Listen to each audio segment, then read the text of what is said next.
嗱，好啦 ，WhatsApp 有啲朋友想我講下隻實力加啦，就係尋晚啊第7場3班1000-2米啊。嗱，7號仔嘅實力加咧，白色衫啦，紅綠斜間就尾4位置，咁佢喺6號仔嘅紅外射外側嘅，咁啊呢度都2-3疊噶啦，前面有隻藍色眼罩咧，就老班精神都算有少少遮擋啦，但係見到咧，其實安上人田泰安咧撳住隻馬咧，都唔係話好撳得住，係嘛？即係俾個感覺上咧，就係實力加係去扯住佢去嚇。當然啦，呢啲馬咧後生嘅馬咧，因為實力加都係叫後生啦嚇。佢一望空咧，隻馬好想走。嗱，差唔多轉彎位喺度咧，內側嗰隻咧紅外射開始發力。咁啊，基本上田泰安咧都要焗住更加之外發力啦。嗱，呢度轉彎咧都喺老班精神後面嘅，一轉正彎咧就拉到出最出。但係留意喎，田泰安大家知佢嘅雞手鴨腳咁係嘛，分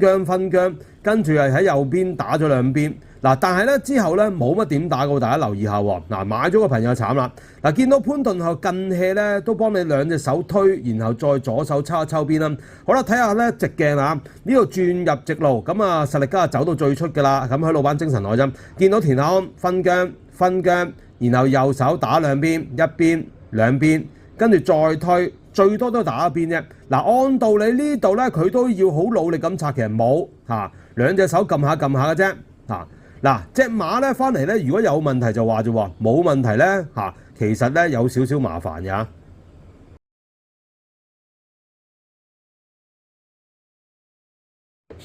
嗱，尋日係第7場咧，咁我哋啊買咗風雲冇事啊 ，WhatsApp 嘅朋友一定知㗎啦，所以咧就有朋友問實力加咧，我哋都可以講，因為我哋盡量咧都唔會話講自己買咗啲馬嘅，因為咧都即係持平一啲啦嚇。嗱，實力加尋日咧大家見到啦，就4.9倍嘅，算係叫做大熱門嚟㗎啦嚇。咁其實咧見到賽後報告咧，見到實力加冇乜特別嘅，咁啊話佢跑得差咁解啫，咩儘管咩坐騎走3碟啊，咁啊咩衝刺一般咧，噼里呱啦咁啊都係嗰堆嘢啦。其實見到咧田泰安咧，即係我講俾大家聽咧，佢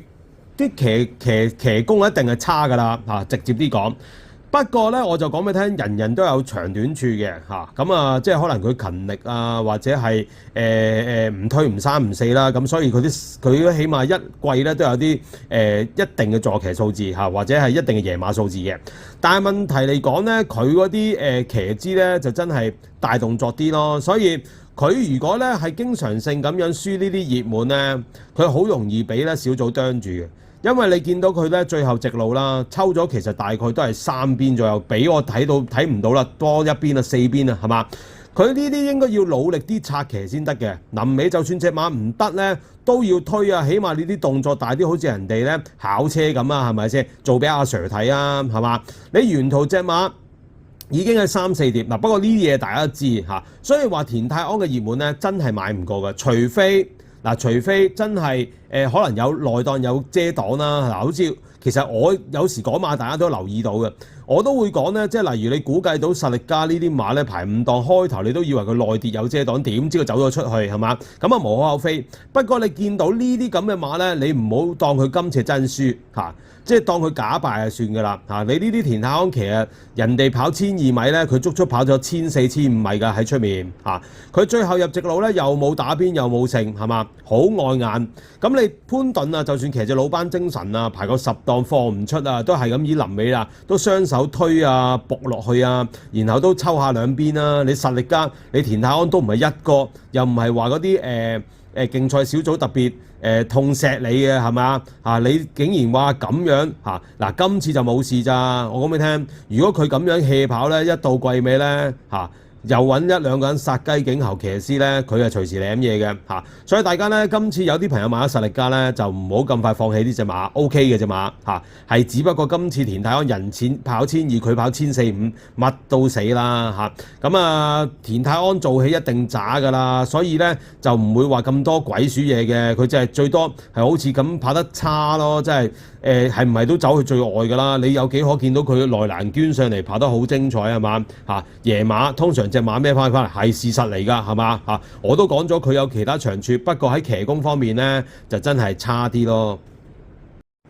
嗱好啦，另外啦，自由島事件其實都引發咗大約有2個主持係俾人炒咗啦嚇。咁當然啦，日本傳媒方面啦，同埋馬圈方面其實咧都覺得呢件事咧就處理得唔係好好嘅，因為咧既然呢嗰隻馬圍得黑布嘅，儘管都要俾人哋尊重啦，係咪先啱唔啱啊？喂！如果俾得你睇嘅，就唔打格仔啦，係咪先啱唔啱啊？唔打格仔，唔圍黑布，唔吸綠色啦，係咪？你喺香港有咩意外都有啲嘢吸住啦，唔係咪俾飲你睇啦，係嘛？人哋做得你就唔好睇，仲要咁你本身喺入面機構嘅工作嘅人，咁其實你叫做知法犯法啦咁當然啦，日本方面咧本身咧呢隻咧橡木城咁莫雷拉坐騎咧都諗住咧5月25號咧就嚟香港嘅。咁點知咧就啱啱咧就消息就講咧馬主團體方面咧就話因為交通同埋呢個咧就叫做即係即係嗰啲出賽安排啦即係所謂出賽安排，即係可能佢嚟緊又出賽，跟住即係兼顧唔到啦但係以我自己覺得咧，橡木城咧跑咧呢個遮打杯咧係真係有贏面嘅，係嘛？有贏面嘅，佢冇理由，因為你遮打杯5月幾咯，日本都冇馬跑啦，你跑嗰個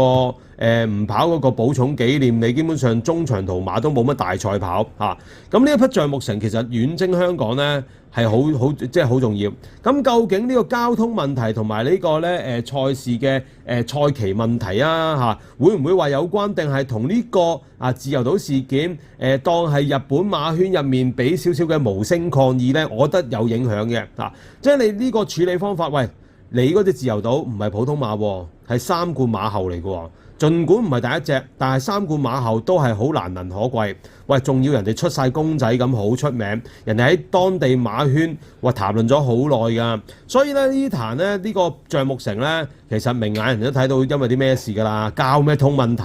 不嬲都坐飛機㗎啦，係咪先？係嘛嘛？定係橡木城唔坐得飛機咧？大家會唔覺得咧？即係求其揾個原因呃落去啫。所以大家唔好話睇少1-2張相1-2條片，你可能嗰啲圍咗黑布嗰啲，你傳咗開去，俾你嘅感受都唔好啦。嗱，你諗下啦，如果隻馬係你，係嘛？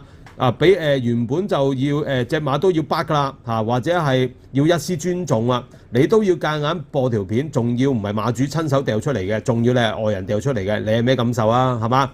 將心比己所以咧橡木城咧今次嚟唔到香港咧，其實就係馬迷嘅損失嘅啱唔啱啊？你呢啲話晒都係日本嘅級制賽馬，冇得嚟香港即係困一困雖則少一隻外隊馬，你香港嘅勝算大啲，但係咧